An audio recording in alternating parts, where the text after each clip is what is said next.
Hey everyone, welcome back to my YouTube channel my self doctor Sanju Singh. आज की इस video में मैं गायनेकोमेस्टिया या फिर enlargement of breast in mains के बारे में बात करने वाली हूँ।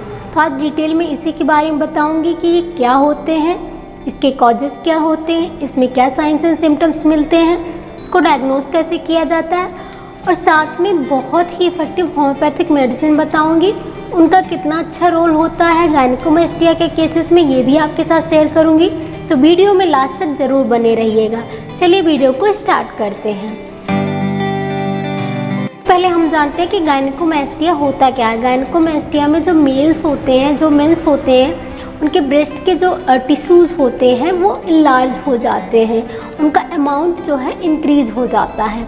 इस कंडीशन को gynaecomastia enlargement of breast in mens कहते हैं।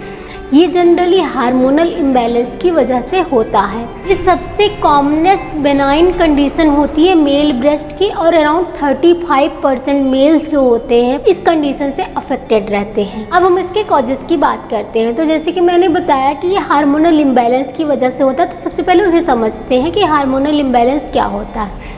बेसिकली मेल्स में और फीमेल्स में जो सेक्स हार्मोन्स होते हैं, मेल्स में होता है टेस्टोस्टेरोन और फीमेल्स में होता है ईस्ट्रोजन। मेल्स में टेस्टोस्टेरोन की वजह से मसल मास और बॉडी हेयर्स आते हैं, दाढ़ी मूछें आती हैं, और फीमेल्स में ईस्ट्रोजन की वजह से ब्रेस्ट डेवलपमेंट होता है, सेकेंडरी सेक्सुअल कैरेक्टरिस्टिक्स आते हैं।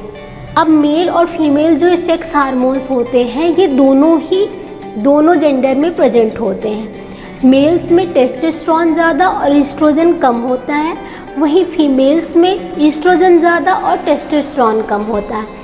अब इसका अगर बैलेंस ख़राब हो जाए, मेल्स में टेस्टोस्टेरोन कम होने लग जाए और ईस्ट्रोजन का लेवल बढ़ने लग जाए, तो ऐसी कंडीशन में मेल्स में फीमेल टाइप के कैरेक्टरिस्टिक्स आने लगते हैं, उनमें ब्रेस्ट डेवलपमेंट होने लगता है। मोस्टली ये न्यूबॉर्न्स में या इन्फेंट्स में देखने को मिलता है, क्योंकि कई बार उनकी मदर की वजह से, मदर में एस्ट्रोजन लेवल हाई रहता है, उस वजह से उनमें भी पास ऑन हो जाता है, और कई बार उसमें से मिल्क का डिस्चार्ज भी हो रहा होता है। लेकिन ये कंडीशन 2 से 3 हफ्तों में खुद से ही ठीक हो जाती है। इसके अलावा एडोलेसेंट्स में, यानी 10 से 12 की एज में जब सेकेंडरी सेक्सुअल कैरेक्टरिस्टिक डेवलप होने लगते हैं, जब मेल और फीमेल में चेंजेस आने स्टार्ट होते हैं, प्यूबर्टी की एज आती है, उस टाइम भी हार्मोनल चेंजेस बहुत हो रहे होते हैं बॉडी में। अगर उसमें कहीं पर भी कुछ प्रॉब्लम आ जाए और टेस्टोस्टेरोन कम हो जाए, एस्ट्रोजन ज़्यादा हो जाए, तो मेल्स में, बॉयज़ में गायनेकोमेस्टिया या फिर ब्रेस्ट इनलार्जमेंट देखने को मिलने लगता है। ये कंडीशन भी जनरली 6 मंथ से लेकर 2 ईयर्स में खुद से ही ठीक हो जाती है। अराउंड 70% एडोलेसेंट जो होते हैं, प्यूबर्टी की एज के जो बच्चे होते हैं, उनमें ये कंडीशन देखने को मिलती है, और 75% तक बच्चों में ये कंडीशन खुद से ही ठीक हो जाती है। ओनली 20 to 25% जो बच्चे होते हैं उनको ट्रीटमेंट की नीड होती है। थर्ड होता है, जैसे जैसे एज बढ़ती है वैसे वैसे हार्मोनल इम्बैलेंस देखने को मिलता है, यानी कि 50s से लेके 80s तक की एज में ज़्यादा गायनेकोमेस्टिया के केसेस देखने को मिलते हैं, लेकिन उस टाइम पे ज़्यादा साइंस एंड सिम्टम्स नहीं आते हैं। तो ये हो गया नेचुरल हार्मोनल इम्बैलेंस की वजह से गायनेकोमेस्टिया। सेकेंड होता है कि सर्टेन ऐसी मेडिसिन होती हैं जिनको लेने की वजह से आप में गायनेकोमेस्टिया डेवलप हो सकता है, जैसे कि एंटी एंड्रोजेंस होती हैं जो कि प्रोस्टेट कैंसर और प्रोस्टेट इनलार्जमेंट के लिए यूज़ होती हैं, उनकी यूज़ की वजह से भी गायनेकोमेस्टिया डेवलप हो सकता है। कुछ ADHD या फिर एंजाइटी और डिप्रेशन की मेडिसिन होती हैं जिनके वजह से भी डेवलप हो सकता है, या फिर कुछ ऐसी मेडिसिन होती हैं जो स्टमक अल्सर के लिए यूज़ होती हैं, उनमें भी आपको गायनेकोमेस्टिया देखने को मिल सकता है। साथ में कुछ हार्ट की मेडिसिन हो गई, कैंसर कीमोथेरेपी अगर आप करवा रहे हैं तो उसकी वजह से भी आपको गायनेकोमेस्टिया डेवलप हो सकता है। ये कुछ मेडिसिन हो गई जिनके साइड इफेक्ट के तौर पे आपको गायनेकोमेस्टिया डेवलप हो सकता है। थर्ड जो कॉज होता है कि कुछ हेल्थ कंडीशंस होती हैं जिनमें आपको गायनेकोमेस्टिया देखने को मिलता है। उसमें सबसे पहला है कि हाइपोगोनाडिज्म। एक ऐसी कंडीशन होती है जहाँ पे गोनैड्स जो होते हैं वो काम अच्छे से नहीं कर पा रहे होते, जैसे कि क्लाइनीफिल्टर सिंड्रोम में हो गया, तो इसमें आपको गायनेकोमेस्टिया देखने को मिल सकता है। दूसरा, अगर लिवर फेलियर या लिवर सिरोसिस है, ऐसी कंडीशन में गायनेकोमेस्टिया मेल्स में देखने को मिलता है।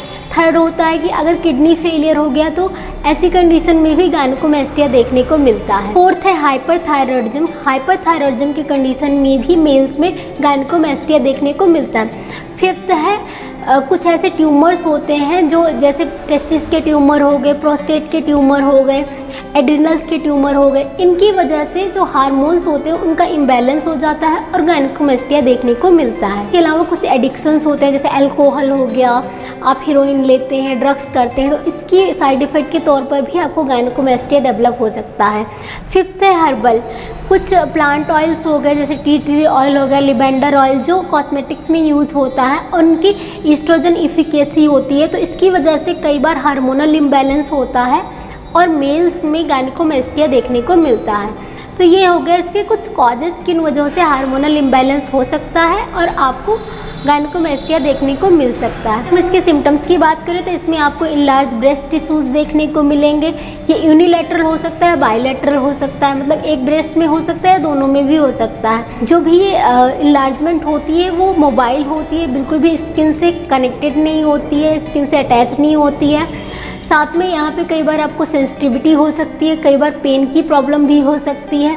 जनरली ये नॉन कैंसरस होते हैं, मतलब बेनाइन होते हैं और कोई भी डिस्चार्ज या फिर डिम्पलिंग नहीं होती है आपके ब्रेस्ट पे, फिर उसमें बहुत ज़्यादा आपको पेन नहीं होता। अगर ऐसी कोई कंडीशन आती है तो आपको ज़रूर डॉक्टर को दिखा लेना चाहिए। अब अगर हम इसके डायग्नोसिस की बात करें तो डायग्नोसिस बहुत सिंपली केस टेकिंग जो होता है उसके बेसिस पे किया जाता है।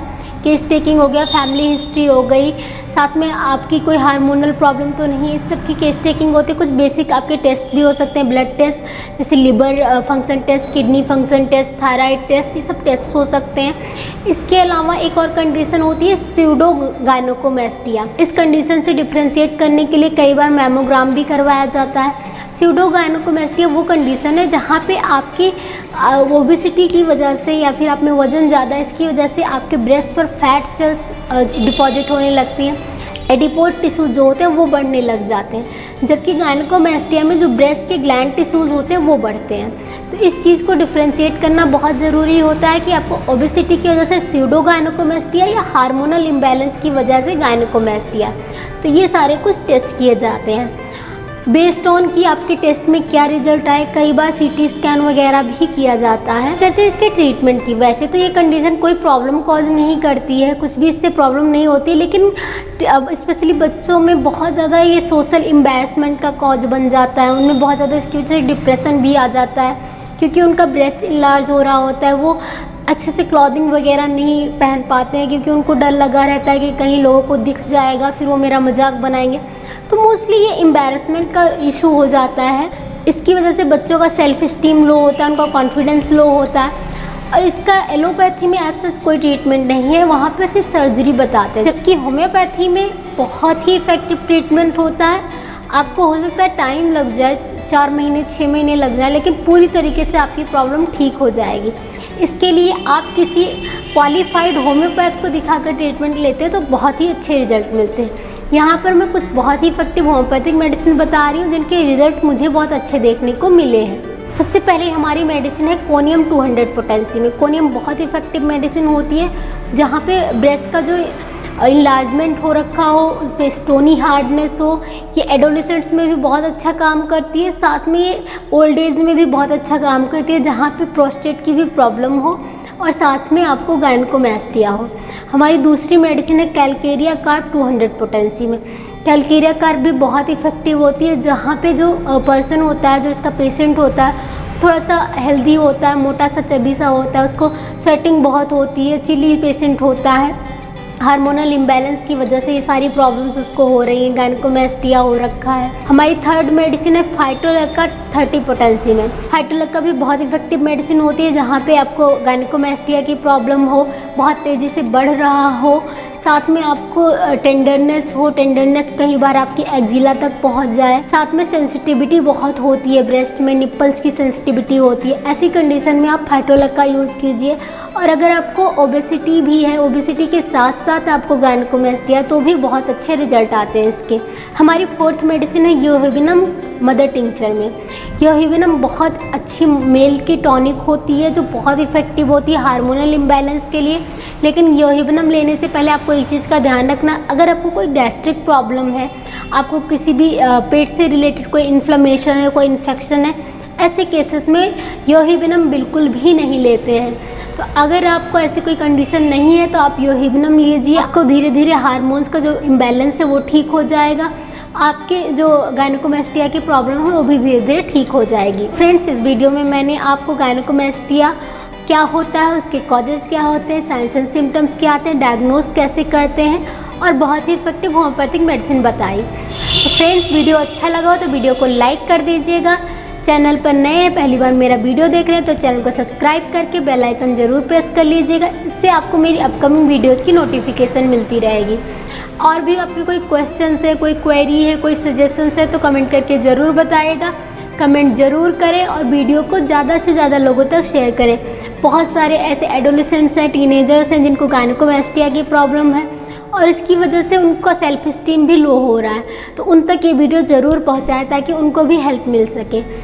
इसके अलावा मुझे इंस्टाग्राम पे भी फॉलो करना बिल्कुल मत भूलिएगा। वहाँ भी मैं आपके साथ बहुत सारे हेल्थ रिलेटेड टिप्स, ट्रिक्स और रील्स शेयर करती हूँ, तो वहाँ पर मुझे ज़रूर फॉलो कीजिएगा। उसका लिंक मैं डिस्क्रिप्शन बॉक्स में प्रोवाइड कर दूँगी।